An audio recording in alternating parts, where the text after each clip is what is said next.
করেছে তখনই মুসলমান সমাজ এই কথা বুঝতে পারবে কোরআন সুন্নাহর পথ ছাড়া মুসলমানদের উন্নতির আর কোনো পথ খোলা নেই।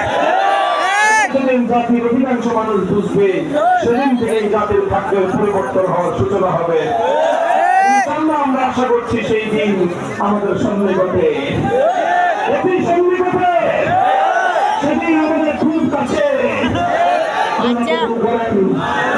সেই জন্য ভাই শুধু জলসা নয়, শুধু স্লোগান নয়, শুধু মুখের কথা দিয়ে বিপ্লব হবে না, কাজ করতে হবে, কাজ হাতে হাত রাখতে হবে। আপনারা আমাদের হাতে হাত রাখবেন,